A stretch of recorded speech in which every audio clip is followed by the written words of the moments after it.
Hey y'all, hey, it's Troyia Monay back to y'all with another video. Today's video is super exciting as always, you guys. In today's video, we are going to be doing a little business Q&A, a little entrepreneur Q&A. I asked you guys over on my Instagram story to send me some questions. Any questions that you guys have related to business, personal, anything along those lines. And y'all sent your girl a ton of questions. Let me show y'all. We got a bunch of questions to get through. So we got a lot of questions to get through. Of course, I can't get to them all, but I will try my best.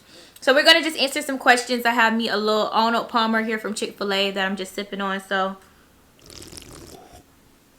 we're going to drink that, get through these questions. And yeah, so let's go ahead and jump right on in. But before we do, don't forget to rate, comment, like, subscribe, y'all. If you have not already, I'm pretty sure by this point, my 90K subscriber giveaway should be open. So make sure you guys go through and apply to that so you can get the best, greatest prize that there is. So make sure you guys go through and check that out as well. So let's go ahead and get started. Y'all know I don't like wasting no time. So one of the first questions I see is, can you do a video on how to not get discouraged while in the beginning stages of launching? Okay, so instead of me doing a video on that, girl, I just answer it right here. I think, like, to be quite honest and, like, honestly speaking, there's going to be times when you get discouraged. I feel like sometimes us as, you know, boutique coaches, business coaches, other entrepreneurs out here, sometimes we put on this facade that everything's always perfect. We're always motivated. We're always inspired. Our creative juices are always flowing. There's gonna be times where you get discouraged. The biggest celebrities out there, they get discouraged often. And I think sometimes looking on social media, you see this. We only show you what we want you to see, first of all. So if we only want you to see the motivation and the inspiration, you know, that we're feeling at that moment, you kind of get this facade that, you know, dang, this person has it all together. They never get discouraged. They're always motivated, when that's not true, you guys. I will be the first to tell you, at least once a week, I'm ready to throw in the towel and be like, you know what, forget this. At least once a week, right? You know, there's some times where I have my days. Some days I'm on top of the moon. And I'm like, yes, you know, all the pieces are coming together. Everything looks amazing. I feel pumped up. I have so much energy. And then there's other days where I'm like, I don't want to do this. Today I want to take a mental day. And I just want to lay on the couch and watch YouTube videos and eat junk food. So I think going back to your question, how to not get discouraged, it's really just remembering your why. That's something that I always preach about, is remembering your why. Why did you start this business? Why did you go through and start this health journey? Why did you go through and start this new program at your school? Or why did you enroll into college? Or why are you doing the things that you're doing? Understand your why. Why are you going through and doing these things? For me personally, me starting my business was all about building generational wealth. That's the reason why I'm starting my business, is because I want my kids, the kids after my kids, the kids after those kids, to have something to look forward to, whether it be this business that I'm starting or whether it be another business later on down the line. Also, another reason that I started my business is for myself and for who I want to be and for who I want to be known for and for my future. It's definitely a selfish reason for sure there as well, you guys. So really remembering your why is going to take you a really long way. There's a why behind why we do everything. And oftentimes, sometimes, you guys, honestly speaking, like, starting a business in this day is a trend. Like, having a business is so trendy. Like, don't start a business because everybody out here is starting businesses. That's not what you do. And you're going to fail at your business because you didn't start with intention. You didn't start with intentionality. You just started because it was a popular thing to do. So really figure out your why. Why are you going through and why are you doing this thing? As soon as you get discouraged, really think back into your why. Why am I going through and why am I starting this brand? Why am I starting this business? Why am I doing this thing? This thing that I'm doing. Another really great thing too that's going to help you prevent you from getting discouraged is to treat your business as if it's a hobby. That's something I really do a lot, is definitely treat my business as a hobby. I have fun with the things that I am doing, the things that I am doing within my business. So whether it be, you know, me creating content, that's something I find a lot of enjoyment doing. That's a hobby of mine, is creating content. So if you're having fun within your business, it's going to be less of a burden. Oftentimes, you guys, a lot of us start businesses and we let it get the best of us, and it tends to be a burden on us. I'm not saying that every day is going to be a walk in the park. Every day is not going to be a fun day within your business, but treat it as if it's a hobby. I told a client, and I think I said this on live before, no one's holding a gun to your head and saying, girl, you better start this business, but you better start this business or else. Like, nobody's doing those things, you guys. So why are you allowing your business to stress you out when you put yourself in that situation? Make it make sense.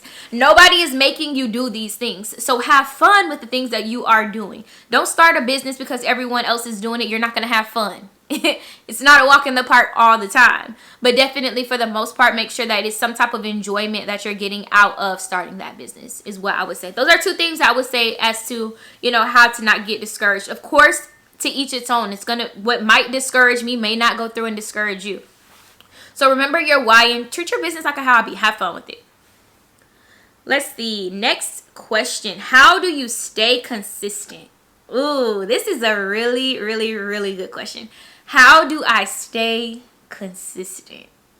I know what will happen if I'm not consistent. That's the reason why I stay so consistent. I know that if I don't upload here on YouTube, my audience is going to go find another YouTuber to go through and watch. My audience is not going to engage with me. Another reason I stay consistent is because of you guys. You guys tell me so much in the comment section. Y'all be boosting me up all the time, saying how amazing my videos are and how much they mean to you guys and how helpful they are. That keeps me going. If you're a boutique owner, business owner, what have you, whatever you're doing, and you're not consistent in doing it, your audience, your consumers, they're going to go find someone else to go through and support. So that's one thing that I always preach to you guys about as well, is if you're on social media, especially as a business, and you don't post, you don't talk to your audience, they're going to go find them someone else to talk with. Just like our everyday relationships. I'm pretty sure y'all tired of me using this example by now, but if you are talking to a guy and he stopped texting you, he stopped pulling up on you, he stopped taking you out on dates, guess what you're going to do? You're going to cut him off, hopefully. You're going to cut him off, and you're going to go date somebody else. Guess what your target audience is going to do? Guess what your subscribers are going to do, or your followers are going to do? They're not going to be worried about you anymore. They're going to go get their wants and their needs and whatever from another business. They're not going to be worried about you no more. So that's another reason why it's important to stay consistent. That's why I stay consistent, because I know that I know the consequences of not staying consistent is the reason why I stay consistent. So that is pretty much how I can answer your question there. Let's see. How do you manage / balance free time and business? Ooh, some days are better than others. Some weeks are better than others. I have a YouTube video. I'm pretty sure you guys will see that video before you see this one, where I'll be discussing how I plan out my days / weeks. I'll be the first one to tell you guys, I am not the entrepreneur who slaves, who hustles, grinds day in and day out. That's just not me. I really take care of my mental health. I really take care of myself. And I think that that's just something very important for us to do. Honestly, some people think that, oh my gosh, she's eat, sleeping, and breathing. She's working. And there's nothing wrong with that. But that's just not me. I really prioritize my health. I really prioritize my mental health and my my well-being, to be quite honest.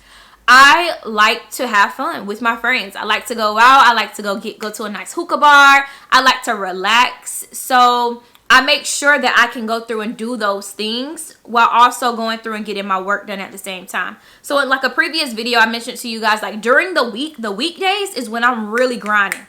Like staying up late at night, getting up early, going to the gym. Right after I leave the gym, I'm doing YouTube like I am right now. Late night, I'm up working on my boutique stuff. And then on the weekends, I've done all my work during the week. So on the weekends, that's my playtime. I can go to the bar. I can go to brunch with my girls. I might go out of town for a quick little trip. I can do those things because I set myself up in a way that I'm able to do those things. Granted, it's going to be different for a lot of you guys, especially if you still work a 9 to 5. You don't have time. So right now, you have to use the time that you do have in order for you to be full-time entrepreneur, and then you can still go through and enjoy that freedom. It's like kind of like contradicting. Some people think that when you're an entrepreneur, you have all this freedom in the world. And then in reality, you're still working a lot more than you're working a 9 to 5. So that is pretty much how I go through and balance it. I work extremely hard during the week so that way I can play on the weekends. I'll have a more detailed video up on it soon, so you guys stay tuned and watch that one. All right, let's see. Next question is, before you had a team, how did you run your business while on vacation? This is a really good question. So before I had a team, if you guys don't know, I do have a team of 3. So we're real small. We're growing though. So I have a virtual assistant. I have an influencer manager. And then I also have a order fulfillment person, which is basically my mom and my family members. They come through and they just help me from time to time. So before I had a team, how I kept my business running smoothly, and this honestly is the same thing that I still do to this day, is I batch create all of my content as if I do it on a regular basis. So what that means is I'll usually choose a day or 2 out of the week where I'm batching creating all of my content. So I'll create all of my content for however length of time that I need to. Usually I create all of my content on Saturdays, and then Sunday nights is usually when I go through and put it into later, Planoly, whatever you want to use, basically a social media scheduler for all of my posts to go out the week prior or the week after.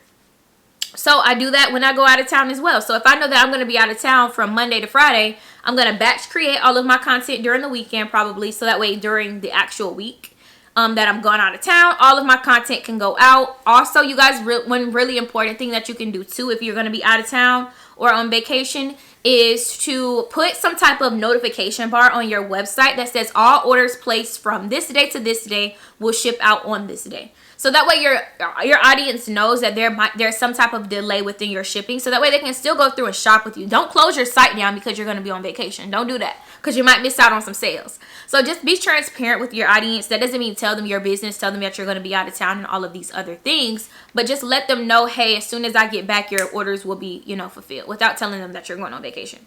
So that is pretty much how I keep my business running smoothly while on vacation, is just being transparent with my audience, letting them know that their order will be fulfilled whenever I return. And then also making sure that things are automated on the back end, such as social media posts, email marketing, SMS marketing, whatever I have planned. I make sure that those things are automated, so I really don't even have to look at my phone while I'm on vacation. And that's something that I did on my last vacation. So last vacation I went on, all of my posts were automated. All of my email and SMS marketing was automated. I literally had my business phone in the drawer of the hotel and I wasn't looking at it at all. So those are the things that I would say is automate, automate, automate, automate, especially when you are on vacation. Especially. All right, let's see. What is the next question that I want to answer? Which shipping technique is better, flat rate or ship by weight? Ship by weight. Ship by weight. Oh my goodness.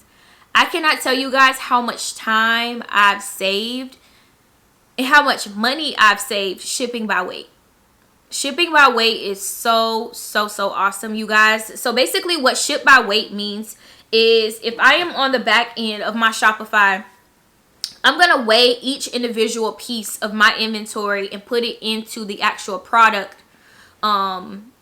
the product settings page on Shopify. I'm going to let Shopify know how much each one of those products weigh before my customer goes through and purchases it. So that means that my customer is just going to pay whatever that weight is. That's how much my customer is going to pay. Instead of me having to do a flat rate, that means every single time my customer makes a purchase, I have to weigh each individual package. I'm only weighing things one time. That's it. To put it into to apply or update the actual product into Shopify, I'm only weighing it one time. Shopify is going to calculate all the different rates, the weights of all the different packages and put it and make one final, basically like purchase price, if that makes sense. One actual shipping price, and give that to my customers to pay while they're doing checkout. I really recommend doing it that way because you're able to print out all of your shipping labels at one time. You guys ever seen someone print out all their shipping labels at one time because they're shipping by weight? I can print out all of my order summary pages or order slips, packing slips, all at one time. And it just makes it so much easier. So much easier. I used to do flat rate because I used to like to make money off of my shipping.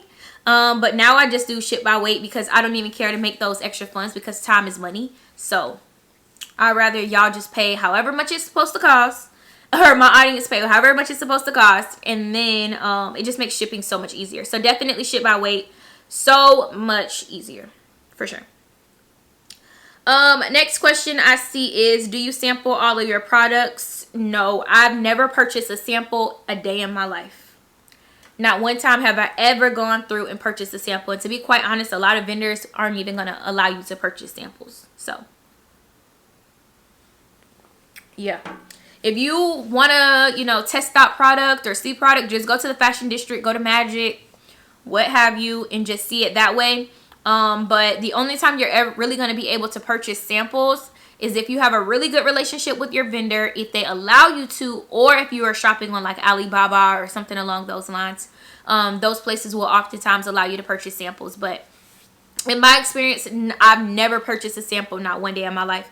I've always done enough research, visited the fashion district, or tested quality enough to know whether or not the item that I'm purchasing is going to be good quality or not. So yep.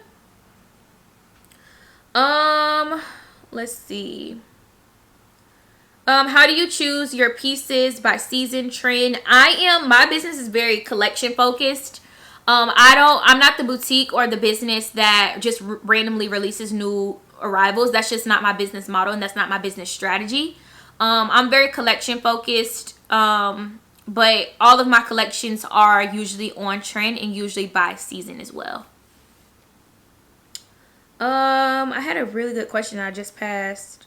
Oh, I get this question so much, you guys. How many pieces would you recommend starting out as a beginner boutique owner? I always recommend no less than 5, no more than 10. And the reason why, you guys, is you want to start off small. Let me say that again. You want to start off small. I think I want to say it one more time. You want to start off small. Oftentimes, you guys, we look at these larger, big named retailers and we compare ourselves. That's why a lot of you guys start your business and start your boutiques or what have you, whatever type of product that you're selling, and you want to do everything at one time, is because you see these big retailers doing it. Those big retailers, they have the dollars, they have the marketing dollars, they have the inventory dollars, like they have the funds in order to do those things. They have the help, they have employees. You have to think about it this way. If you start your business doing everything, you're not giving your business room to grow. So if you want to start off selling kids' clothes, women's clothes, men's clothes, you want to do shoes, sunglasses, purses, hats, accessories, how are you going to give your business room to grow? You also have to think about the management, the upkeep, the marketing, the content that you got to create around all of those brands. Why not start small so that way you can give your business and yourself room to grow, you guys? So basically, the reason why I say no more than 5, no less than 5, no more than 10 is because if you're starting off with just 5 styles, 1 pack per style, that gives yourself enough type of pieces of inventory, enough styles rather, to figure out what your audience likes and what they don't like. So if you're going to start off with 5 styles, I usually recommend 1 dress, 1 jumpsuit, a 2-piece set, a top, and a bottom.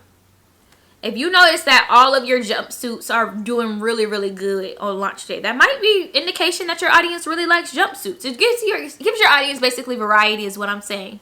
I know sometimes people say, well, I don't want my site to look empty. You're starting off small. Start off small. Create a bunch of different forms of content. Make sure that the pieces and the styles that you do choose are versatile, so that way you have a bunch of different types of content and different variations that you can show that product in. So really, really, really make sure you guys start off small. The reason why I say no less than 5, no more than 10. If you're going to start off with 10, I usually recommend you to start off with 10 because you have an audience already. So if you already have, friends, family, customers already, you already have a target audience solidified, you already have a large following maybe, you already have consumers, or customers rather, is the reason why I say start off with 10. Even 10 is still a small amount. That'll still give you room to go through and grow as well. So don't be out here, y'all, starting collections with 20 styles. No. Also, the reason why, too, is you don't even know if this is something you really want to do. I've definitely seen people start businesses and they're like, actually, this is something that I don't want to do. And there's nothing wrong with that. You don't really know how business is until you actually get into it. So definitely take your time in that aspect for sure. Start off small. Let's see what is next. What format of payment would you recommend when ordering from vendors? Usually it's just credit card, debit card. I wouldn't recommend using anything else, maybe even PayPal. But if they're asking for Cash App, if they're asking for Zelle, that is definitely a red flag, and I wouldn't recommend doing that. Just regular good old-fashioned credit card, debit card should be the really only form of payment that you're using between yourself and your vendor. Mine is not a question. You've been an inspiration to me in my business. Thank you. No, thank you. That's so sweet. Thank you. Thank you. Let me see. When you have a big task list, how do you tackle it? This is something that you guys probably have already seen in the previous video as well. Is I do my tasks based upon priority. One thing that I think is really important is if you have a really long to-do list, just start off with the thing that's the most annoying thing to do. So if I know that, I really have to respond to DMs, or I'm just using this as an example. If I really have to respond to DMs and comments, and I'm like, dang, I really don't want to go through and do that, I'm going to make sure I do that first, get that out of the way, and do all of my smaller tasks after. If you wait to do the last thing last, it's just going to get pushed back and pushed back and pushed back and pushed back. You guys ever heard the quote, put first things first? Whatever is important, go through and do that thing first, and then do everything else after. So that's usually how I tackle like a big to-do list. If there's something on it that I don't want to do. And oftentimes there usually is. So yeah. Why is it that I'm getting visitors on my site but no one is purchasing? I need help. Usually if you are getting a ton of visitors on your site but no one is purchasing, it is an indication that your website may not be converting into sales. Your website is not converting into sales. So I really, really think that this is so important, you guys. Your website has to be top tier. Period. Point blank period. Point blank period. You can have the best content out there. You can have, the best products. Your marketing could be amazing. But if your website is not good, like in good, I mean, it's not quality. It's not built out right. It's not convertible. Basically, it's not built to convert sales. You're not going to get sales. You have to think about it this way. People are putting their credit card information into a system. And if that system does not look credible, they're not going to want to put their credit card information into that thing. You want to make sure that your website is going to convert into those sales. So look, I always recommend this, you guys. If you're going to invest money into anything within your business, allow one of those things to be your website. Don't be out here trying to be Bob the Builder and build your website because everybody else says that it's easy to do, You want to save money? No. Get yourself a good website designer. Hire somebody maybe on retainer. Pay that person to keep track of your website. Your website is so important. That's your audience's final decision maker of whether or not they're going to purchase that thing. They've seen it all on your email marketing. They've seen it in the SMS marketing. They've seen it on your socials. Maybe you've done some really cool marketing strategies and they've seen it there. But the final place that they're going to put in the funds to pay you is going to be on your website. And if it's not credible, it's not high quality, they're not going to go through and do that thing. So make sure that your website is good to go. Period. Let's see. Can you tell us when you will open one-on-one coaching, please? One-on-one coaching for December is open and closed. I may or may not be opening some more sessions for December or not. I would really recommend you to follow the At Her Hustle Academy page. That's my business coaching page. And if I do open some more, it will be an announcement there. But so far, one-on-one coaching for December is closed. What is your biggest obstacle boutique-wise and how did you overcome it? Ooh. I would say my biggest obstacle boutique-wise is me understanding that I can't do everything. And the way that I overcame it was hiring my virtual assistant. Oftentimes, y'all, I really think I'm Superwoman and I really think that I can do all these things by myself, but I really can't. And that's why 2022, I will be hiring a lot more help, a lot more people, because I don't have the capacity to do all of these different things. I hired my influencer manager because I no longer have the desire or time to sit here and communicate back and forth with brands for sponsorships. I don't have the time to do those things. I hired my virtual assistant because I don't have the time to do the customer service aspect. I don't have time to sit here and answer 1,000 DMs. I don't have the time to go through and handle emails or you know, all the other tasks that I've given her, I don't have the time to do a lot of those different things. So I think me realizing that I don't have the time and even desire of some of the things to do was like my biggest obstacle that I feel like I overcame, because it has helped me a lot more, you know, relieved a lot more stress on me and everything as well. So yeah, I would say that for sure. Can you add apps to your Shopify store without having the speed slow down? Yes, you can. You just have to minimize the amount of apps that you have. If you have apps on your Shopify that you're not using, just go ahead and delete them. Also, there are Shopify apps that you can download to make your page speed a lot faster. There are experts out there that you guys can hire on Fiverr. Look on the back end of Fiverr. They have experts out there that you guys can hire to make your website faster as well. So yeah, there's a couple different options out there, but you just have to be really, really careful with those Shopify apps because they will slow down your website for sure. Also, it could even be your theme. So I know I get my theme from Theme Forest, and I noticed that when I did use that theme, it did make my website a little bit slower. So just be wary of all of those different things as well. What's your favorite or least favorite task to do in your business? This is a good question as well. My favorite task, y'all already know, is content. I literally love content. Like, I love it. Like, I am so creative.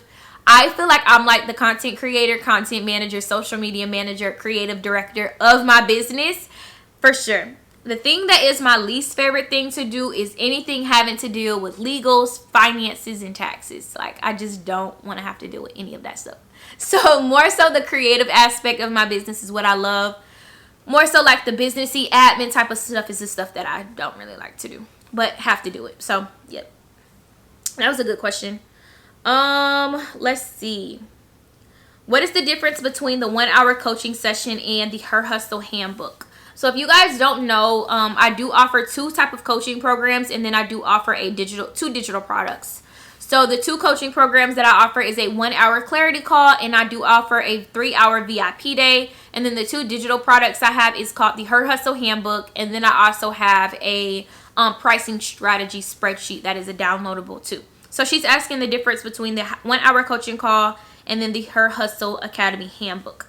So the actual clarity call is exactly what it sounds like. It is a clarity call. This is your time to pick my brain for a full hour for whatever questions that you have, any type of like, you know, really pressing or pending questions that you may have. I also give you a website audit. I give you a social media audit. I give you a quick explanation on your niche, target audience. We talk about branding. We talk a little bit about marketing, all in 1 hour. So yeah, it's a clarity call. It's for you to get clarity on your business. All right, y'all, my camera cut off. But yes, the 1 hour clarity call is exactly what it sounds like. I'm not sure where I left off, but the 1 hour clarity call is exactly what it sounds like. It's basically me giving you clarity on a lot of your burning questions.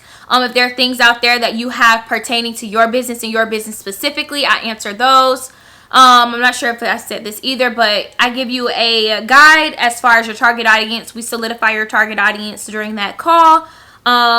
Also, we talk about branding, marketing. It's really your time for me to pick your time to pick my brain. If you have any like pending questions. And then the actual Her Hustle handbook is a guide. So it includes a checklist of everything that you need to do before you launch your business or have done while having your business launched. It also includes a list of the different business essentials that you're going to need, such as supplies. It also includes a list of all the different Shopify apps that I recommend. Some I've mentioned here on my channel, a lot I haven't. It includes an exclusive YouTube video, so there's a private link to a YouTube video there as well. It also includes a vendor list, so it's a bunch of different stuff on there as well, and I'll have that link down below if you guys are interested in purchasing that as well. It is a digital download, so as soon as you purchase it, it is available for you to receive. So yeah, y'all, that pretty much concludes this little business Q&A. I didn't get to all the questions, but I also don't want to make this video 1,000 minutes long. So thank you guys so much for tuning in, and I will see you guys in the next video. Peace.